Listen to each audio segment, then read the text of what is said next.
Good afternoon, everyone. I'm delighted to be here. I don't have a book. That's the most important thing to say to all of you. But you know, as I was thinking about this talk, I was also thinking about a few alternative titles to this talk, because the way that I could have titled this talk was perhaps who is the most important person in your organization, or the most important person in your friend group, your family, and the College of Cardinals. What? Okay, so important question to all of you. Who has been on a chicken farm before? Has anyone been on a chicken farm? Okay. Y'all are lying. I don't believe that this many people in the room has been on a chicken farm before. If you have never been on a chicken farm before, this is what a chicken farm looks like. And if you've never seen a TikTok, then welcome to your first TikTok. That's what a TikTok looks like here. What's really interesting about chicken farms is that you get to notice the way that chickens socialize. And scientists have actually looked at this. In fact, scientists have noticed that chickens socialize in a very peculiar way. They happen to socialize in terms of what they call triads. What a triad is it's just a triangle. So if you go around a chicken farm, you'll notice that all chickens are doing are moving around from triangle to triangle to triangle to triangle. But it's not just that, because what they're also doing is that they're socializing in these threes in a certain way.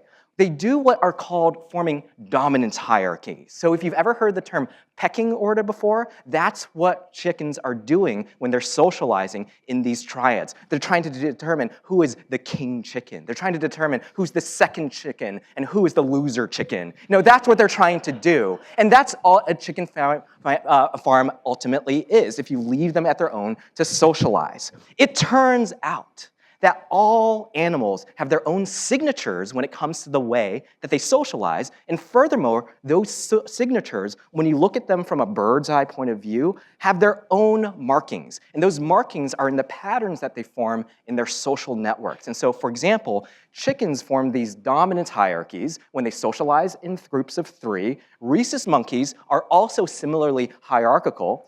Giraffes are clustered. They look the closest to what my colleague, Professor Morris, was talking about in terms of tribes.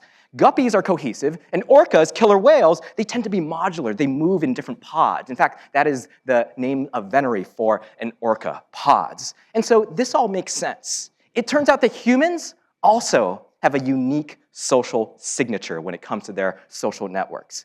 And they form what are called small world networks. Now, that's a term that I bet most of you have heard about before. So what's a small world networks? Well, if you ever encounter a person and you realize that you have a coworker, a friend, a family member, or somebody in common, well, then you have realized the phenomenon of being in a small world network. And I'll tell you exactly why that is. Because as humans, what we tend to do is to gravitate toward people with whom we already have relationships or with whom we're similar. And so we form these little clusters. But unlike giraffes, what we also have are certain members in our clusters who also go between clusters. They're members of different clusters. And those individuals are called brokers. And so the reason why it happens more often than not that you actually meet somebody with whom you have someone in common, that's because you're talking to a broker. And the most famous broker that I can think about in Hollywood is this person. So Kevin Bacon, I'm sure you've all heard of this game before, but this was a popular game in which you would try to see which actor was paired with other actor based on the movies that they've in, and chances are that pathway from movie to movie, actor to actor, would flow through Kevin Bacon. Why is that?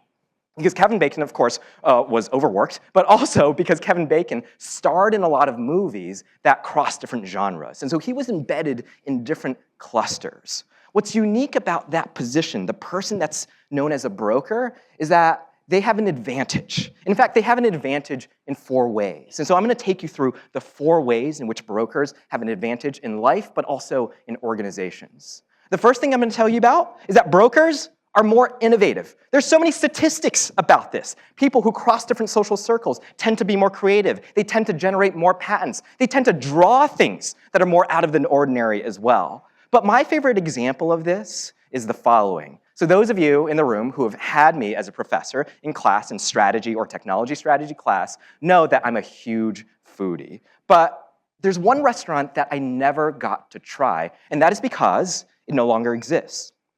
This person is Ferran Adria. And Ferran Adria is the proprietor and chef of a restaurant called El Bulli. Now, El Bulli was located in the northeast coast of Spain, not far from Barcelona, and El Bulli was famous for launching the gastronomical revolution. What does that refer to? Well, it's an innovative movement in cuisine and culinary sciences in which you saw creative dishes that looked nothing like had come before. And so Ferran Adria pioneered this. People waited for years on the wait list just to have an opportunity to drive 3 hours from Barcelona to go to El Bulli. If you have been there at El Bulli, I want to talk to you. I want to interview you about the experience. Because what you would have eaten if you had the opportunity to go to El Bulli was this. This is an example of a dish, spaghetto parmesan. And the dish is based on, well, spaghetti. But what you see on the right-hand side of the slide is El Bulli's interpretation of spaghetti with tomato sauce. It's a single strand that has been decomposed and recomposed into something that's entirely new. And the question, of course, is how did Ferran Adria come up with this? And the answer is that he did not come up with this. The answer comes in the organization of his kitchen. This is what a typical restaurant back-of-the-house kitchen looks like. You have a chef, executive chef, chef de cuisine, you have different stations, and the way that this kitchen is designed is it's designed for efficiency, for incremental innovation and improvement, and also for user-based innovation. And so stuff and feedback comes in from the customers, and we build that into the dishes. In fact, most restaurants today are organized like this, but not El Bulli. This was Ferran Adria's genius. What he realized was that in order to be innovative, your organization also has to look different as well. So he took the classic kitchen brigade structure, and he did one thing that was different. He imposed on that structure something called a creative development station. And staffed at this creative development station were chefs. The task of these chefs, who worked in all other parts of the kitchen, is that they had to spend at least 1 day a week working in other areas outside of restaurants. So this could be a skateboard shop, this could be a hotel, this could be in fashion, and they would bring it back with them the rest of the week in order to infuse what they learned into the dishes that they would create that week. And for that reason, those folks who were part of that creative development station were these brokers, these necessary folks who absorbed ideas from other social circles and other social clusters. The other thing about brokers is that not only are they innovative, but when they have innovative ideas, they're considered to be better. So this is a study that was done about 15 years ago, and it was done at a huge telecom company in the United States. And what this scholar did is that they interviewed 670 managers at this organization. And what they asked the managers to do is to come up with ideas to improve the functioning of the organization. And those ideas would then be evaluated by the executive team of the organization. And then there was an analysis. Who came up with the best ideas? And I'm going to show you the results. The best ideas had nothing to do with the managerial rank of the person. It had nothing to do with how long they spent at the company. It had nothing to do with their highest degree. It didn't matter whether you were a high school dropout, had a PhD, 2 PhDs, doesn't matter. Doesn't matter which region you were from. You would think that people in New York have the best ideas? Nope, not at this company. Functional role also doesn't matter. The people who had the worst ideas, which is most of the managers involved, however, had a network within their company that looked like this. They were sat at the center, and they talked to people who also talked a lot to one another. The managers who were judged to have the best ideas had social networks that looked like this. They spanned different groups. The folks who they talked to did not talk to one another. And the result is that they had a greater sampling of visibility into the ideas and problems that needed to be addressed. And so brokers have better ideas. The other thing is that brokers also get more famous. They're more viral. And I'm so proud to show you some research that was done by some of our colleagues in our division here. So you don't have to reveal yourself here, but I'm going to show you 2 paintings. So these 2 paintings, some of you might recognize immediately. If there's a person who is 100% sure who painted at least one of these paintings, I'd like you to shout that artist's name out. Who do you think that is? George Braque. That is fascinating. That's never happened to me before. Who would you have said? Picasso. Who's heard of Picasso? Who's heard of George Braque? Not that many folks. So are you sure which one is which? They're nearly indistinguishable. You think the right. What is your name? The one on the right. B? What is your name? Oh my God, can we prepare a prize? Actually, Susan got it right, my God. Okay, so these two paintings look almost identical, but they were painted by different people. The two people they were painted by were Pablo Picasso and Georges Braque. They were contemporaries, and they were friends. They spent a lot of time together. And so it's pretty obvious why they would develop similar styles. But of course, one thing is that we know that Picasso is way more famous than Braque.